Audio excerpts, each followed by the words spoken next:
नमस्कार, live India में आपका स्वागत है। मैं अनिल सम्राट। बिहार में आगामी बिहार चुनाव पर जन स्वराज पार्टी के संस्थापक प्रशांत किशोर ने कहा कि बिहार में जनता ने बदलाव का मन पूरी तरह से बना लिया है। चाहे आप किसी वर्ग, जाति, किसी दल के समर्थक हों, हर व्यक्ति बिहार में बदलाव चाहता है। बच्चों के लिए शिक्षा और रोजगार चाहता है। बिहार में भ्रष्टाचार को खत्म करना चाहता है।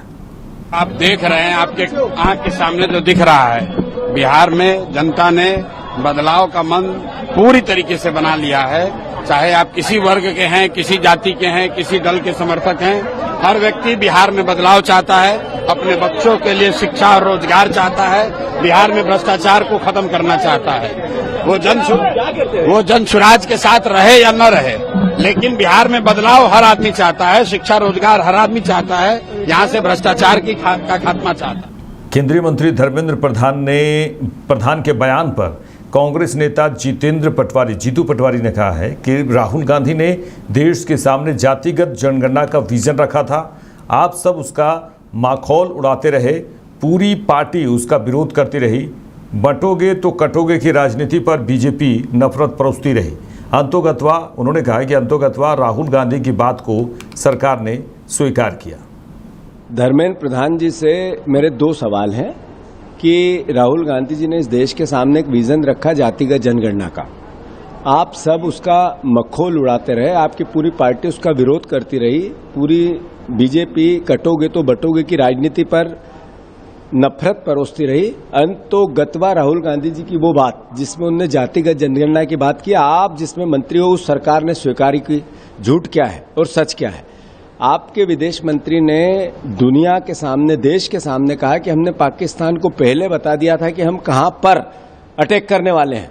तो ये सवाल अगर झूठ है तो देश को समझना पड़ेगा कि बीजेपी के सच का कितना सामना करें हम। मैं मानता हूं कांग्रेस पार्टी विपक्ष की, राहुल गांधी जी विपक्ष की भूमिका निभाते हैं और देश में प्रेम, प्यार, मोहब्बत की बात करते हैं। देश में न्याय की बात करते हैं, सामाजिक सरोकार की बात करते हैं। सामाजिक जो बदलाव आना है देश में, उसकी आवश्यकता को देश के विजन के साथ लेके मोदी को आगाह करते हैं, तो इनको बुरी लगती है। धर्मेंद्र प्रधान जी, झूठ भारतीय जनता पार्टी का गहना है और वो आपने गले में पहन रखा है। विदेश की धरती पनामा सिटी में कांग्रेस सांसद शशि थरूर ने कहा कि हमारे प्रधानमंत्री ने स्पष्ट कर दिया है कि ऑपरेशन सिंदूर आवश्यक था, क्योंकि ये आतंकवादी आए और उन्होंने 26 महिलाओं को उनके पति और उनके विवाहित जीवन से वंचित करके उनके माथे से सिंदूर मिटा दिया। New normal. Our Prime Minister has made it very clear. Operation Sindoor was necessary because these terrorists came and wiped the sindoor off the foreheads of 26 women by depriving them of their husbands and their married lives. In fact, there were some women who cried out, "The terrorists kill me too." And they said, "No, go back, tell what happened to you." We heard their cries, and India decided that the color of the sindoor, that vermilion color on the forehead of our women, will also match the color of the blood of the killers, the perpetrators, the attackers.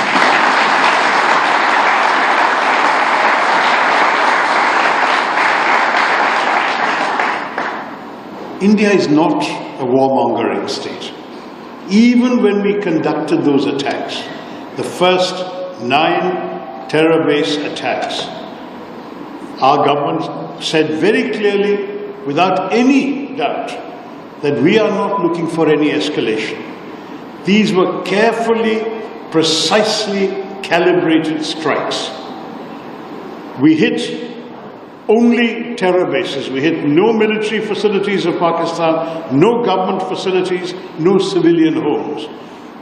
Very precise targeting meant that even within the compounds of Lashkar-e-Taiba and Jaish-e-Mohammed, we hit specific buildings.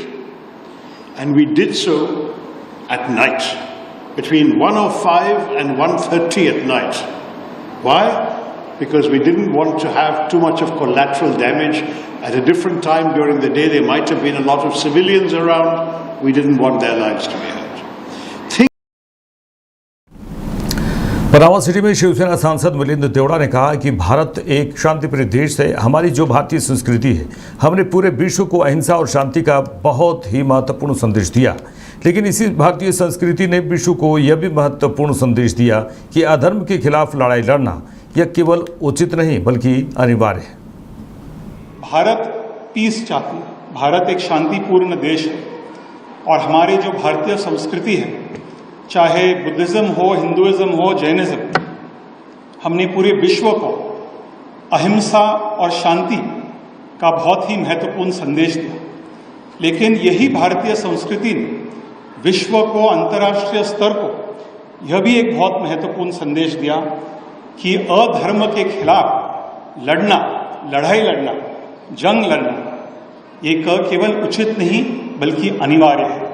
और इसलिए हमारा और हमारी सरकार, हमारे सैनिकों का एक बहुत ही महत्वपूर्ण आज ऑपरेशन सिंदूर के बाद एक प्रकार से एक नई डॉक्ट्रिन, एक नई शुरुआत है। क्योंकि मैंने भी मुंबई के सांसद होने के नाते मुंबई में मैंने बहुत सारे ऐसे टेररिस्ट अटैक्स देखा है। 26/11 जो है बहुत ही अंतर्राष्ट्रीय स्तर पर लोगों ने 26/11 को देखा, लेकिन 90s से लेकर 2013 तक, इनफैक्ट डॉक्टर थरूर आपको याद होगा जिस दिन पे मैं मंत्री बना उसी दिन के तुरंत बाद there were terror attacks across Mumbai, the Dadar blast, the Panchratna diamond bourse blast, the Zaveri bazaar blast. And जो संकल्प भारत के 140 करोड़ जनता ने लिया कि अधर्म के खिलाफ लड़ना, हम सब साथ में मिलकर केंद्र सरकार को बढ़ावा देंगे, हमारे सैनिकों को बढ़ावा देंगे। और इसलिए मैं जो संदेश आपके सामने रखना चाहता हूं, सबसे जो महत्वपूर्ण संदेश है, आज जितने भी सांसद इस डेलीगेशन में आए हैं, हमारे तरनजीत सिंधु भी जो आए हैं, हम राजनीतिक दल के आधार पर भेदभाव नहीं कर रहे, हम धर्म के आधार पर भेदभाव नहीं कर रहे हैं। हम एकजुट होकर पाकिस्तान को एक संदेश पहुंचाना चाहते हैं कि यदि आप भारत पे हमला करोगे, चाहे कश्मीर हो, चाहे मुंबई हो, तो हम और एक बार आपको सबक अवश्य सिखाएंगे। ये संदेश दक्षिण अफ्रीका में एनसीपी एससीपी सांसद सुप्रिया सूले के नेतृत्व में सर्वदलीय प्रतिनिधिमंडल के सदस्य बीजेपी सांसद अनुराग ठाकुर ने कहा कि जो पहलगाम में हुआ वो दुखद था। जब पाकिस्तान ने इस पर 15 दिन तक कोई कार्रवाई नहीं की तो फिर भी भारतीय सेना ने किया, वो अपने आप में कमाल था। उन्होंने 9 आतंकी ठिकानों पर हमला किया। भारत ने लगातार शांति और दोस्ती का संदेश देने का प्रयास किया है। भारत ने एक ही बात कही है कि हम किसी को छेड़ते नहीं और अगर हमें कोई छेड़ता है तो हम उसे छोड़ते भी नहीं। साथियों, जो पहलगाम में हुआ वो दुखद था, दर्दनाक था और मैं तो कहूंगा मानवता को शर्मसार करने वाला था। धर्म के आधार पर लोगों को चुना गया। छोटे छोटे बच्चों के आगे उनके पिता को 1 फुट की दूरी से सिर पे गोली मार दी गई। पत्नी के सामने पति को मार दिया, किसी के भाई को, किसी के पिता को मार दिया। और ये किसने किया?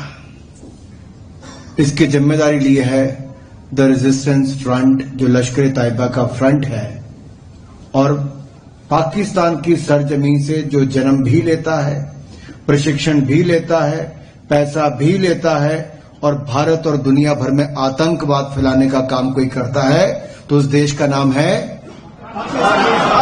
आतंकवाद फैलाने वाले के देश का नाम है पाकिस्तान। यही आपको सारी दुनिया को बताना है कि आतंकवाद फैलाने का काम पाकिस्तान की सरजमीन से होता है।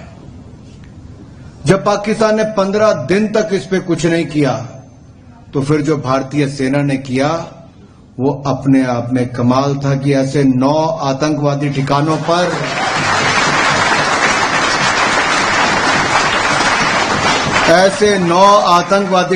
पर प्रहार किया कि उनको भी कहने पड़ा कि 10 लोग चले गए, साथ में मैं भी चला गया होता तो ठीक ही होता।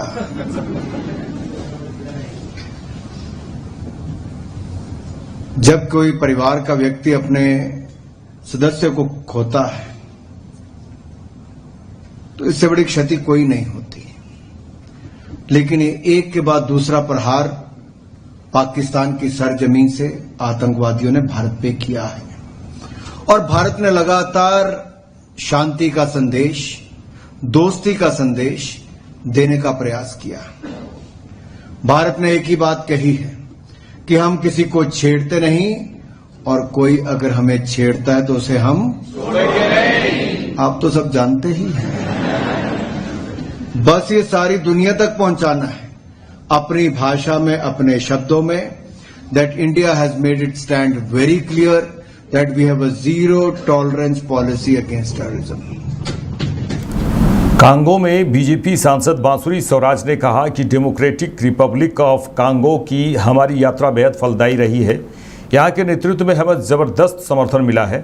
वे वैश्विक मंच पर भी आतंकवाद के खिलाफ सख्त जीरो टॉलरेंस के हमारे रुख को दोहराएंगे। Our visit to the Democratic Republic of Congo has been extremely fruitful. The leadership here has shown us tremendous support, especially and have ensured that they are going to echo our stance of strict zero tolerance against terrorism even at global stages. Whether it was the UAE or the Democratic Republic of Congo, both the nations after our visits have recognized that on one hand there is India, which is now the 4th largest economy in the world. On the other hand, there is Pakistan, which has taken its 23rd bailout from the IMF after its independence. On one hand, we have India, which is the pharmacy of the world, where India provided life-saving vaccines even to nations like Congo during COVID. On the other hand, you have Pakistan that has now become the crucible of global terrorism.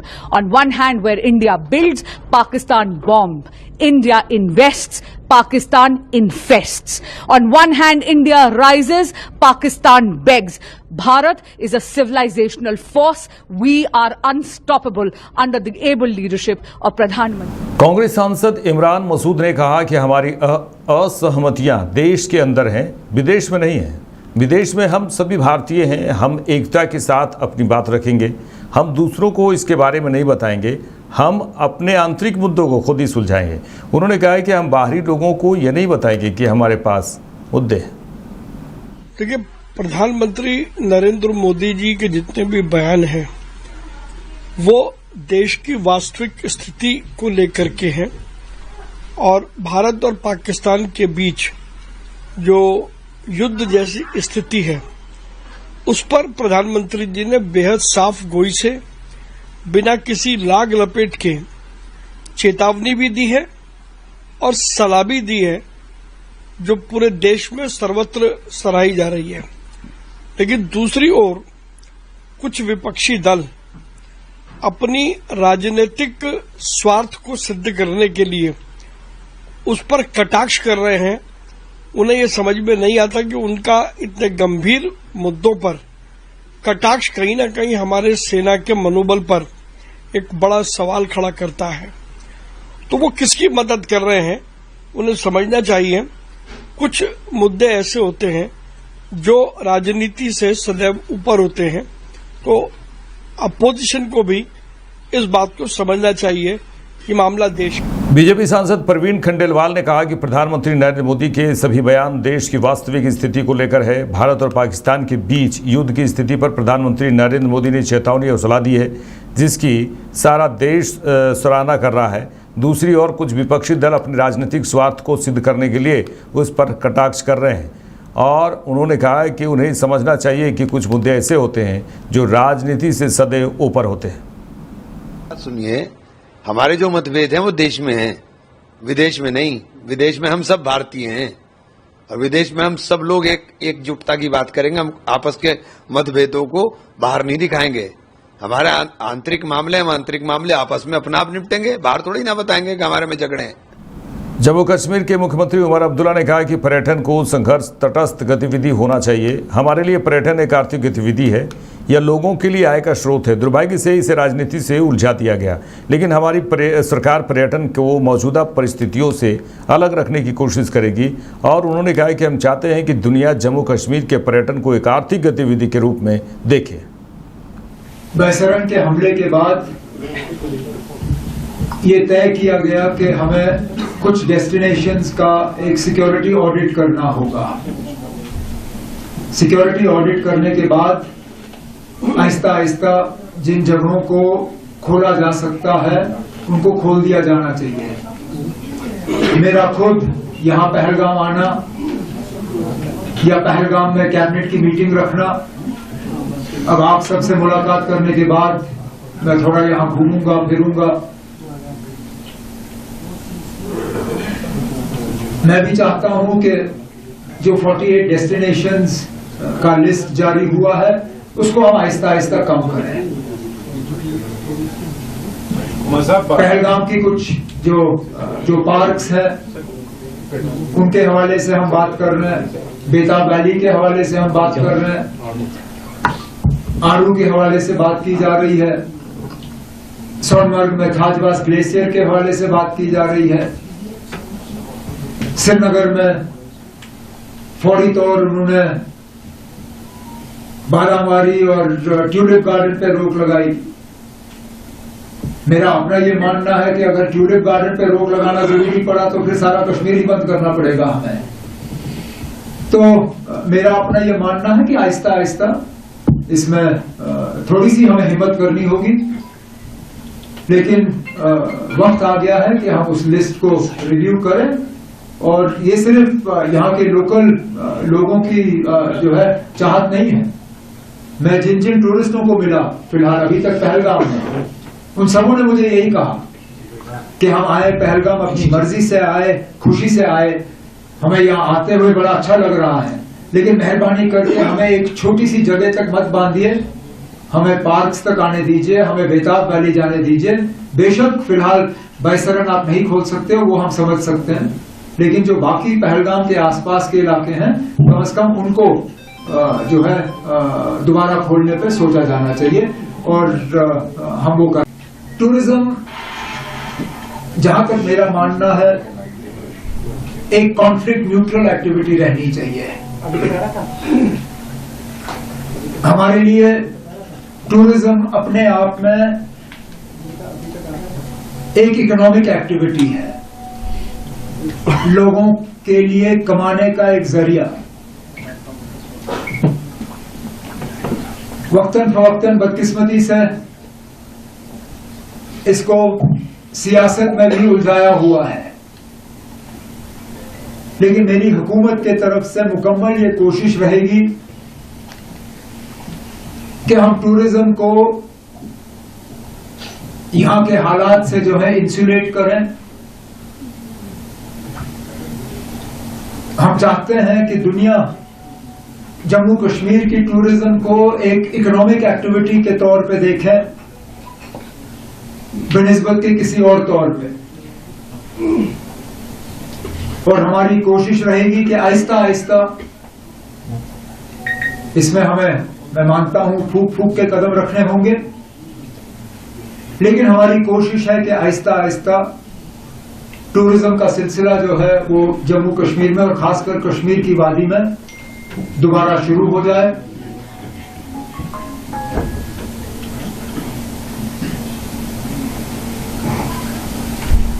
ये पिछले 5-6 हफ्ते ये मुल्क के लिए आसान नहीं रहे, वो मैं मानता हूं, जानता हूं, लेकिन सबसे ज्यादा जम्मू कश्मीर को इनका खमियाजा भुगतना पड़ा है। हम इस मुश्किल दौर से निकले, यही हमारी मुकम्मल कोशिश है, और इसके लिए जो हमें इकदाम उठाने होंगे, जो कदम उठाने होंगे, वो मिल बैठ के जम्मू कश्मीर की हुकूमत जो है वो तय करेगी। और मैं मान के चलता हूं कि इसमें मरकज की हुकूमत का जितना हमें ताउन चाहिए होगा, उनके तरफ से वो ताउन हमें मिलेगा। भाजपा सांसद वैजयंत पांडा के नेतृत्व में सर्वदलीय प्रतिनिधिमंडल के सदस्य बीजेपी सांसद निशिकांत दुबे ने कहा कि हम वर्षों से आतंकवाद से पीड़ित हैं। हमारी सारी अच्छाइयों के बावजूद जब भी हम पाकिस्तान के साथ कोई समझौता करने जाते हैं, जब भी हम कोई अच्छा काम करना चाहते हैं, जब भी हम व्यापार करना चाहते हैं, तो वे आतंकवादी गतिविधियां करते हैं और हमारे निर्दोष और निहत्थे लोगों को मारते हैं। इस पर उन्होंने पहलगाम में इस बार हिंदुओं को मार डाला, इसलिए हमने कहा है कि वो कुत्ते की दुम है, उसकी पूंछ कभी सीधी नहीं हो सकती। अगर वह अपने तौर तरीके नहीं बदलता है, अगर वह आतंकवादी गतिविधियों को बढ़ावा देता रहेगा तो फिर से ऐसा करता है तो हमारी परिभाषा बदल गई है। हम पाकिस्तान के आतंकवाद को कुचल देंगे और उसे खत्म कर देंगे। हम भी यही कहना चाहते हैं कि 80 साल से हम आतंकवाद से परेशान हैं। पाकिस्तान अपनी आतंकी गतिविधि हमारे सारे अच्छाई करने के बाद भी उसके साथ हम जब भी समझौता करने जाते हैं, जब भी अच्छा करना चाहते हैं, व्यापार करना चाहते हैं, वो आतंकवादी गतिविधि करता है, हमारे निरीह निहत्थे लोगों को मारता है। इस बार तो पहलगांव में उसने और भी गजब कर दिया कि हिंदू मुस्लिम के नाम पर हिंदुओं को मारा, उसने कलमा के नाम पर मारा। तो हमने कहा कि आतंकवाद वो कुत्ते की दुम है, कभी सीधा नहीं होगा उसका पूंछ। यदि नहीं होगा आतंकवादी गतिविधि, यदि वो बढ़ाते रहेगा या फिर से यदि वो करेगा तो अब हमारी परिभाषा बदल गई है, जैसे अशोका ने किया कि भय भी न हुए न प्रीत। जब उन्होंने पूरे अटक से कटक तक और कंधार तक जो है जब पूरी जीत ले ली, जब वो चक्रवर्ती सम्राट बन गए अशोक, हम बिहार के हैं, मौर्य शासन ने जब अपना स्थिति इतना मजबूत कर लिया और जब लगा कि अब कोई उनका विरोध नहीं है तो उन्होंने बुद्ध अपना लिया। तो हम तो बुद्ध की धरती हैं, महात्मा गांधी की धरती हैं। पाकिस्तान के आतंकवाद को हम कुचल देंगे, खत्म कर देंगे, और आतंकवादी गतिविधि को करेगा तो नस्तनाबूद कर देंगे। पाकिस्तान ऑक्युपाइड कश्मीर भी लेंगे, करतारपुर साहब भी लेंगे, उसके टुकड़े टुकड़े भी करेंगे, या नहीं तो वो समझ जाए। हमने ये कहा कि हम युद्ध नहीं चाहते हैं, हम कभी आक्रमण नहीं करेंगे, लेकिन यदि वो आक्रमण करेंगे या हमारे निरीह लोगों को मारेंगे तो हम उसको समाप्त करके, आतंकवाद को समूल नाश करके फिर हम बुद्ध बन जाएंगे। बिहार के डिप्टी सीएम विजय कुमार सिन्हा ने कहा है कि जब भी प्रधानमंत्री नरेंद्र मोदी बिहार आते हैं तो बिहार के विकास में तेजी आती है। प्रधानमंत्री मोदी विकसित भारत के साथ विकसित बिहार का सपना भी पूरा करेंगे। मंत्री जी जब आते हैं बिहार की विकास की गति बढ़ती है, हर बिहारियों के मान सम्मान बढ़ता है और विकसित बिहार का नींव की मजबूती बढ़ते जा रही है और देश विकसित होगा तो बिहार के बिना अधूरा रहेगा। प्रधानमंत्री विकसित बिहार के साथ विकसित भारत के सपना को साकार करेंगे। पीएम ने कहा है कि शांति से रोटी खाओ नहीं तो गोली खाओ। स्पष्ट चेतावनी है। हम वसुधैव कुटुंबकम के पुजारी हैं। हम हर माँ इस धरती पर जन्म लेने वाले हर मानवता की हम रक्षा के लिए तैयार हैं, लेकिन आतंकवादियों को मेहनत करके मानवता का पुजारी बने नहीं तो गोली खाए।